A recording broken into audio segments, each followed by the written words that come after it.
When I found out I was pregnant, it wasn't under the best circumstances. I was 24, single, and trying to piece my life together after a rough breakup.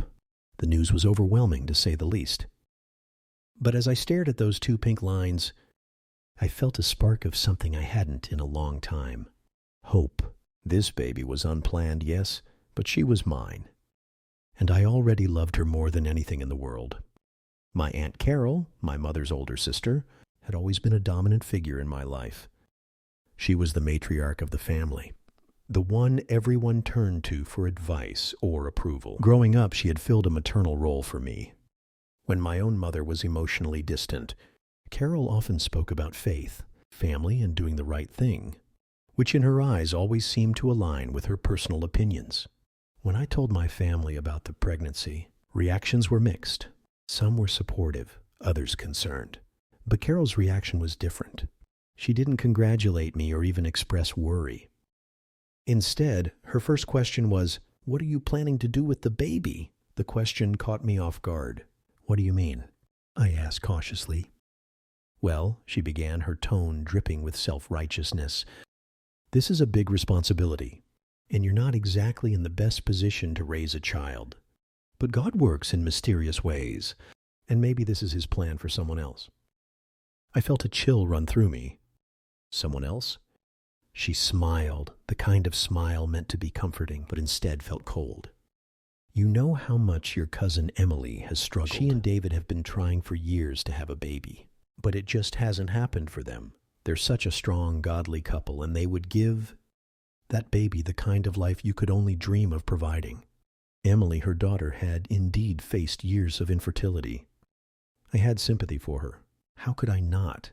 But the idea of giving up my child, my daughter, to fulfill someone else's dream was something I hadn't even considered. "I'm not giving up my baby," I said firmly. Carol's face tightened. "You're young, single, and barely making ends meet. How do you plan to raise a child on your own? Emily and David can give her stability, a beautiful home, and a life grounded in faith. It's the selfless thing to do, dear." Over the next few weeks, Carol ramped up her efforts. She would show up unannounced, armed with pamphlets about adoption and biblical verses about sacrifice. She'd talk endlessly about how God's will might be for me to give Emily this precious gift. My cousin started chiming in too, guilt-tripping me with phrases like, "Emily deserves this," and "think of the baby's future." It wasn't long before Emily herself approached me. "I can't imagine the weight of this decision," she said, her voice soft and full of practiced empathy. "But if you do decide to let us adopt her, I promise you she will be so loved. We'll make sure she knows how much you cared about her to make such a sacrifice." I stared at her, stunned by the assumption that my child wasn't already loved or cared for. "Emily," I said as calmly as I could, "I'm keeping my baby. I'm sorry for what you've been through, but this isn't the solution." Her face fell, and I saw the disappointment turn into something sharper. "You're being selfish," she snapped. "You know, we've prayed for this for years. God gave you this baby for a reason. Maybe that reason is us." I was furious. "God didn't give me this baby to hand over to you like a gift. She's mine, and I will raise her with all the love and care she needs." After that, the pressure only intensified. Carol began rallying other family members to her side, painting me as irresponsible and unfit. At family gatherings, I was met with cold stares and whispered conversations. Even my own mother, who rarely took a stand on anything, suggested that maybe Carol had a point. The breaking point came when Carol and Emily confronted me together one evening. Carol held a folder of legal documents, which she claimed were adoption papers, just in case. I changed my mind. "Think about this carefully," Carol urged. "You can't undo a decision like this, and you'll regret it if you try to raise her in your situation." I couldn't hold back any longer. "The only thing I'll regret is letting you manipulate me into thinking I'm not good enough to be her mother," I said, my voice shaking with anger. "You don't get to decide what's best for me or my baby, and if you can't support me, then stay out of my life." With that, I left, slamming the door behind me. In the weeks that followed, I distanced myself from Carol, Emily, and everyone who sided with them. It was lonely, but I leaned on the few friends and family members who truly supported me. My best friend helped me prepare for the baby's arrival, and I found a local support group for single mothers that became an invaluable source of strength. When my daughter Lily was born, I felt a love so profound it brought me to tears. Holding her in my arms, I knew I had made the right choice. She didn't need a mansion or a picture-perfect couple to thrive. She just needed love, security, and someone willing to fight for her. Carol reached out a few months later, asking to meet her grandniece. I was hesitant but agreed, hoping for some reconciliation. When she arrived, she looked at Lily with a mix of awe and something I couldn't quite place regret. Maybe. She's beautiful, Carol said softly. She is, I replied, holding my daughter close. I see now that you're a good mother, she admitted, her voice trembling. I just wanted what was best for her, but I realize now that you are what's best. It wasn't a perfect apology, but growing up, my child, her sister Emily, for a few, I were inseparable. Watching as we were two houses melted away.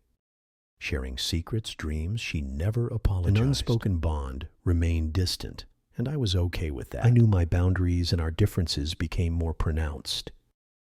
Emma was always the outgoing, vibrant one, the kind of person who could walk into and command everyone's attention. I, on the other hand, was quieter, preferring to stay in the background. Despite our differences, I never doubted our parents loved us equally. They always insisted on fairness, making sure we both got the same opportunities and resources. So when I overheard my mother mentioning the wedding fund when I was 16, I assumed it was something they'd set aside for both of us. Years later, when I got engaged to the love of my life, Ryan, I felt a wave of excitement and relief. Planning a wedding can be stressful, but knowing my parents had saved up for it made me feel secure. Ryan and I wanted a modest ceremony. Something intimate but beautiful, with close friends and family. One evening, I sat down with my parents to discuss the budget. My mom's face clouded over, and my dad looked uncomfortable about the wedding fund. My mom began hesitantly. We need to talk.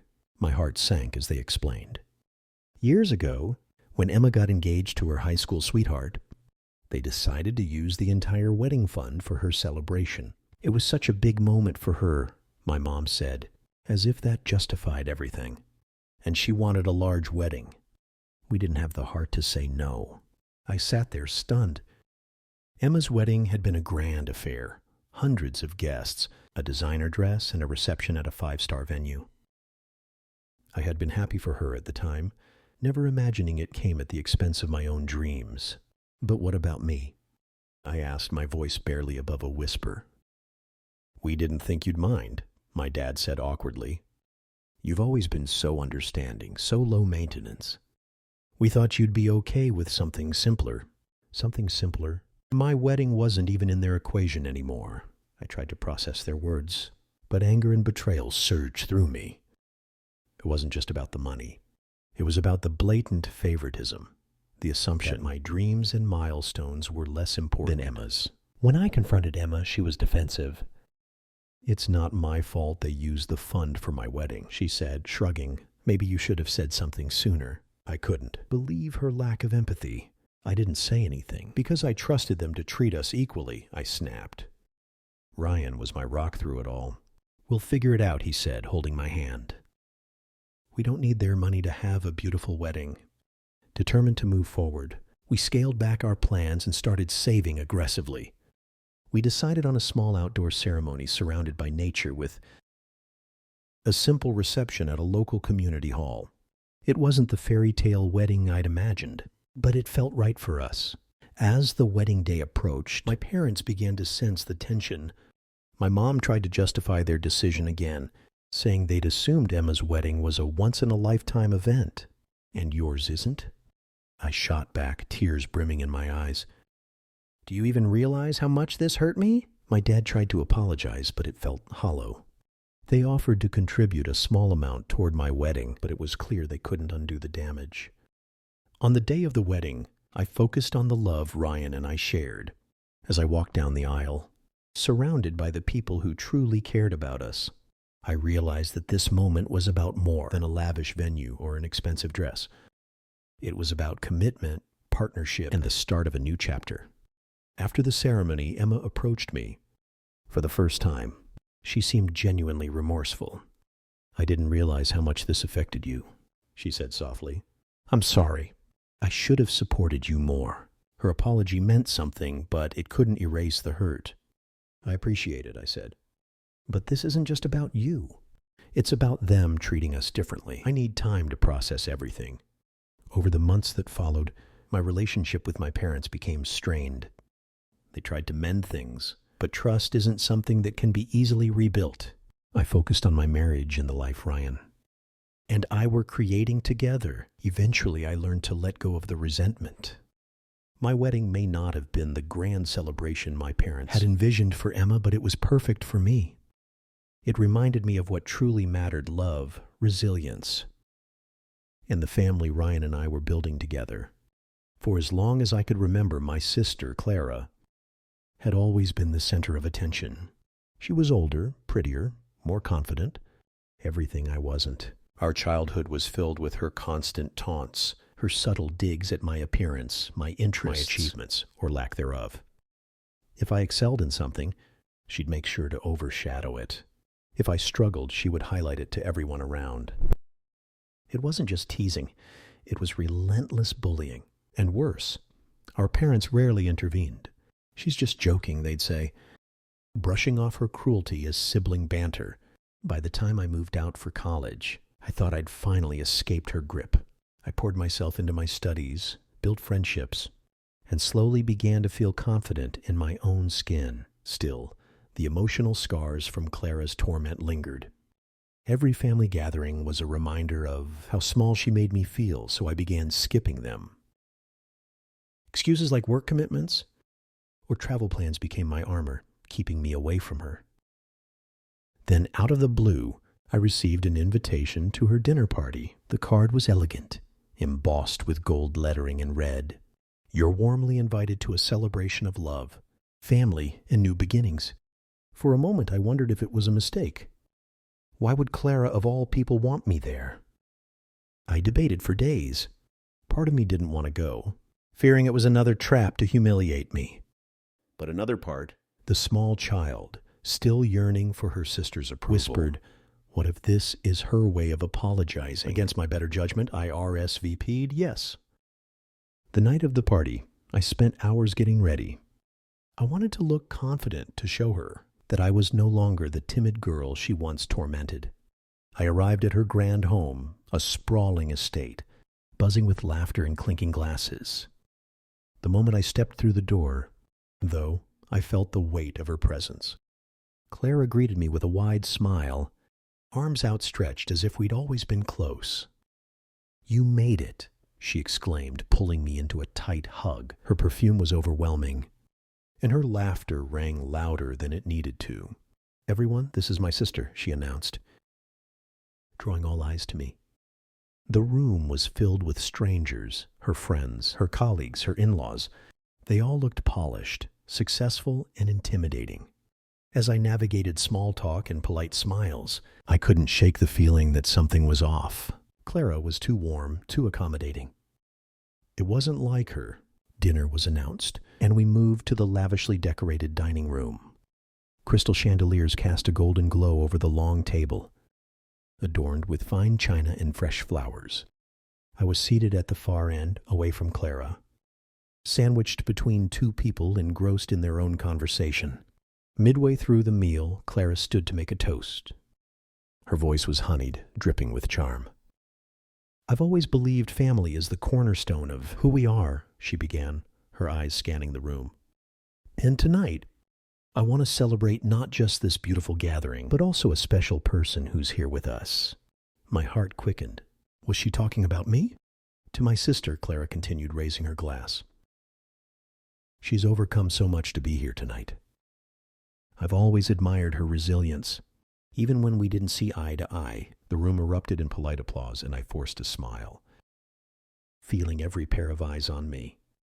But Clara wasn't done, and because I love her so much, I thought it'd be fun to share a little trip down memory lane. She gestured to the side where a projector screen unfurled. Photos from our childhood began flashing on the screen. At first, they were harmless. Pictures of us playing in the backyard, family vacations, but then came the ones meant to humiliate me. A photo of me with braces and acne, another of me tripping during a school play, and one of Clara holding a trophy while I stood beside her, visibly upset. Laughter filled the room, and Clara's voice was the loudest. Wasn't she just adorable? She cooed, feigning innocence. My face burned with shame. I wanted to disappear, to run out of the room. But something inside me snapped. Years of pent-up frustration and hurt bubbled to the surface. I stood, my chair scraping loudly against the floor. The room fell silent. "Adorables," I said, my voice shaking. "No, Clara, what's adorable is how you've spent your entire life trying to tear me down just to make yourself feel bigger." Gasps echoed around the table, but I pressed on. "You think this is funny? This trip down memory lane is just another way for you to humiliate me. But guess what? It doesn't work anymore. I'm not that scared little girl who used to cry herself to sleep because of you." Clara's smile faltered, her mask of confidence slipping. "I invited you here as a gesture of goodwill," she said, her tone defensive. "No, you invited me here to be your punching bag." I shot back. "But I'm done playing that role." I turned to the guests, many of whom looked uncomfortable. For years I let her bullying define me, but not anymore. If you think this is the behavior of someone who values family, you're wrong. Clara doesn't know what love or family means. Without waiting for a response, I walked out, my heart pounding, but my spirit lighter than it had felt in years. Outside, the cool night air wrapped around me like a bomb. I realized then that I didn't need Clara's approval or anyone else's. I had finally stood up for myself, and that was enough. In the days that followed, I received messages from some of the guests. A few apologized for laughing, admitting they hadn't realized how hurtful Clara's behavior was. Others commended me for speaking out. As for Clara, she sent a single text. "I didn't mean to upset you.